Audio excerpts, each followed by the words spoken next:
अस्सलाम वालेकुम स्टूडेंट्स। उम्मीद करती हूँ तमाम स्टूडेंट खैर आफियत से होंगे। स्टूडेंट्स, आपके सामने अवेलेबल है इस वक्त Sargodha university guest paper of western political thoughts political sciences part 1। Students, ये सरगोदा यूनिवर्सिटी का पॉलिटिकल साइंसेस पार्ट 1 का मोस्ट ट्रिकी और टफ़ पेपर है और मेजॉरिटी मैक्सिमम ऑफ टाइम इस पेपर में सप्ली आती है क्योंकि ज़्यादातर स्टूडेंट्स को पेपर अटैम्प्ट करने के टेक्टिक्स इसके साथ साथ पेपर अटैम्प्ट करने की कैलकुलेशन पता नहीं होती है, जिसकी वजह से उनके मार्क्स कम आते हैं और डिडक्शन ज़्यादा हो जाती है। स्टूडेंट इस पेपर में 5 क्वेश्चन आते हैं। 5 क्वेश्चन अटैम्प्ट करने होते हैं।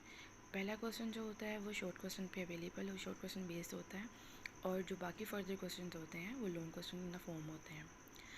पहले क्वेश्चन में से आपको शॉर्ट क्वेश्चन अटैम्प्ट करने होते हैं 10 और हर शॉर्ट क्वेश्चन 2 से 3 लाइंस मैक्सिमम, इससे ज़्यादा एक्सपेक्ट करने की ज़रूरत नहीं होती है। शॉर्ट क्वेश्चन डेफिनेशन बेस्ड भी हो सकते हैं और शॉर्ट क्वेश्चन कंसेप्ट बेस्ड भी हो सकते हैं। ज़्यादातर शॉर्ट क्वेश्चंस में थ्योरी या ज़्यादातर उस पर नज़रिया पूछे जाते हैं, बेसिक डेफिनेशन हैं वो पूछी जाती हैं। ये हो गया हमारा फर्स्ट क्वेश्चन। उसके बाद जो हमारे बाकी फर्दर क्वेश्चंस हैं वो हमारे लॉन्ग में आते हैं। सब्जेक्टिव पार्ट की तरफ चलते हैं स्टूडेंट पेपर के। आपके सामने अवेलेबल है western political thoughts university of Sargodha के सवाल नंबर 1, अरस्तू का नज़रिया इंकलाब।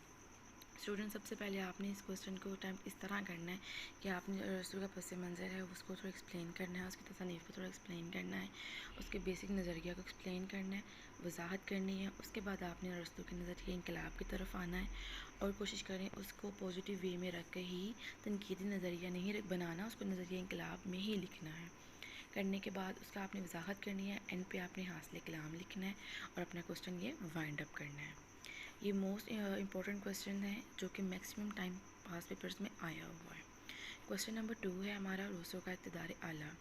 स्टूडेंट, सबसे पहले आपने यहाँ पे रूसो का अपनी इंट्रोडक्शन देना है, तारुफ बयान करना है, ठीक है। फिर उसमें आपने पस मंज़र बताना है, रूसो किन किन के नज़रिए का हामी था वो उसको एक्सप्लेन करना है, रूसो किन किन के नज़रिए पर तनकीदी नज़रिया रखता था उसको थोड़ा सा तो एक्सप्लेन करना है। उसके बाद आपने रूसो के इक़्तिदार आला को एक्सप्लेन करना है, इसकी जितनी खामियाँ खूबियाँ थी उसको एक्सप्लेन करना है और एट द एंड आपने हासिल कलाम लिखना है इन अ पॉजिटिव नोट, ठीक है। और उसके बाद क्वेश्चन को वाइंड अप करना है। Next question, most important question, मौसिको का नज़रिया आज़ादी। स्टूडेंट, इस क्वेश्चन को मोस्ट इंपॉर्टेंट वे में रख के अटैम्प्ट कीजिएगा। ये मैक्सिमम टाइम आया हुआ है, 18 में भी आया है, 2018 के पेपर में आया हुआ है, 2019 में भी आया हुआ है। और इस क्वेश्चन को अटैम्प्ट करने के लिए आपको सबसे पहले मौजूद आपने तारुफ बयान करना है, उसके बाद उसकी तसनीफ़ के बारे में लिखना है, वो किन किन का हामी था उसका थोड़ा सियासी नज़रिया बयान करना है। उसके बाद आपने नज़रिया आज़ादी को एक्सप्लेन करना है, इसकी एडवांटेजेस को थोड़ा सा एक्सप्लेन करना है, एंड पे वजाहत करनी है, हासिल कलाम लिखना है और क्वेश्चन को वाइंड अप करना है। उसके बाद है क्वेश्चन नंबर 4, अफलातून का नज़रिया ग़ुलामी। सबसे पहले यहाँ पे अफलातून को एक्सप्लेन करना है, अफलातून का तारुफ करना है, अफलातून का बैकग्राउंड एक्सप्लेन करना है, किसका स्टूडेंट था, क्या क्या तालीमें हासिल की, किन किन में किन फ़नून में उसको महारत हासिल थी, किन किन का वो हामी था, किन किन के अगेंस्ट था, तनकीदी नज़रिया किसको एक्सप्लेन करके बात करता था, हर नज़रिए में किस चीज़ को बेस रख करके बात करता था, तमाम तरह के पॉइंट को अपने एक्सप्लेन करना है। नज़रिया ग़ुलामी को आपने अच्छे तरीके से एक्सप्लेन करना है। कोशिश करें इस पर हेडिंग्स बना लें, फ्लो शीट को भी रख कर एक्सप्लेन करें। एट द एंड आपने इसकी वजाहत करनी है और क्वेश्चन को वाइंड अप कर देना है। उसके बाद है क्वेश्चन नंबर 5, नज़रिया माहिदा अमरानी। माहिदा इमरानी, पहले आपने ये वर्ड टर्मिनोलॉजी क्या आपने पहले इसको एक्सप्लेन करना है, फिर नज़रिया की नज़र पे रख के इसको एक्सप्लेन करना है, वजाहत करनी है। उसके बाद जब भी ये क्वेश्चन आता है तो मेजॉरिटी किसी की भी मुफक्किर की मद्देनज़र रखते हुए ये क्वेश्चन आता है। तो स्टार्ट आपने सेम करना है, जो भी मुफक्किर है उसके अकॉर्डिंग आपने इसकी 15 to 18 हेडिंग बनानी है, एट द एंड वजाहत कर देना है और हासिल कलाम क्वेश्चन वाइंड अप हो जाएगा।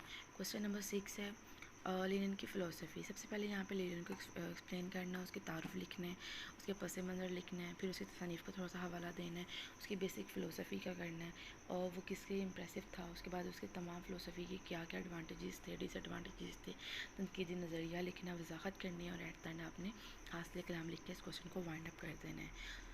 इसके अलावा क्वेश्चन नंबर हमारे पास है 7, हार्बर्स का नज़रिया मुतल्लिक़ इक़्तिदार।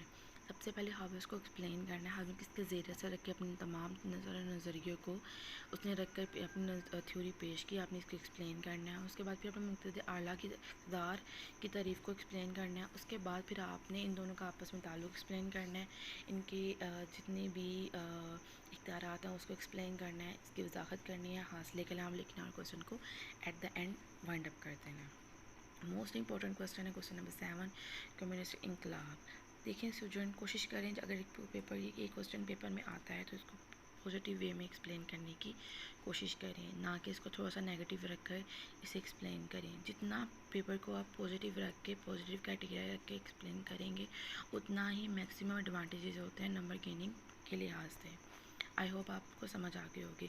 सबसे पहले आपने कम्युनिस्ट को जो टर्मिनोलॉजी है इसको इसकी वजाहत करनी है, ये कहाँ से ड्राइव हुई, इसके क्या क्या जो इन चीज़ें वो कहाँ से आए हैं, फिर इनकलाब में कम्युनिस्ट के क्या क्या जो क्राइटेरिया वो मैटर करते हैं। उसके बाद फिर इनके क्या इनकी खूबियाँ, खामियाँ, इनके इख्तियारात, इनके फ़ायदे तमाम चीज़ एक्सप्लेन करने के बाद उसके बाद आपने लिखना है वजाहत और हासिल कलाम, क्वेश्चन वाइंड अप कर देना है। क्वेश्चन नंबर 9 है जेन वॉरेन का नज़रिया इक़्तिदार। स्टूडेंट्स, ये मोस्ट इंपॉर्टेंट क्वेश्चन है। मैक्सिमम टाइम शॉर्ट में भी आया है और लॉन्ग में भी, और बाज़ दफ़ा इस तरह हुआ है कि शॉर्ट 2 से 3 भी आ गए हैं जॉर्डन वॉरेन के नज़रिया इक़्तिदार, और लॉन्ग में भी आया है। इस क्वेश्चन को अटेम्प्ट करने के लिए जॉर्डन वॉरेन का अपने तारुफ एक्सप्लेन करना है, उसकी तसनीफ़ के बारे में लिखना है। उसके बाद आपने फिर इसके नज़रिया इक़्तिदार पे लिखना है, फिर वॉरेन के नज़रिया इक़्तिदार का तनकीदी नज़रिया लिखना है। उसके बाद फिर आपने वजाहत करनी है, और उसके बाद आपने हासिल कलाम लिख के क्वेश्चन को वाइंड अप करना है। और कोशिश करें हासिल कलाम में हमेशा पॉजिटिव बातों को माइंड सेट रख कर लिखना स्टार्ट करें। उसके बाद क्वेश्चन नंबर 10 है मैकावली का जदीद सियासी मुफक्कर। मैकावली एक जदीद सियासी मुफक्कर है, था, या इसकी इस तरह के बेस क्वेश्चन या बनेगा, या मैकावली का नज़रिया सियासत बयान करें, ये क्वेश्चन भी आ सकता है। तो आपने एक ही आंसर है जो उसमें मेंशन करना है, वो है मैकावली तारुफ लिखना है। उसके बाद उसका जदीद नज़रिया एज अ मुफक्कर उसका क्या किरदार था उसको एक्सप्लेन करना है। फिर उसकी सियासत में उसकी क्या हैसियत है उसको एक्सप्लेन करना है। उसके बाद उसके जितने नज़रिए तो उनकी 2 से 3 हेडिंग बना के उसको एक्सप्लेन करना है। एट द एंड वजाहत करनी है, हासिल कलाम लिखना है, क्वेश्चन वाइंड अप।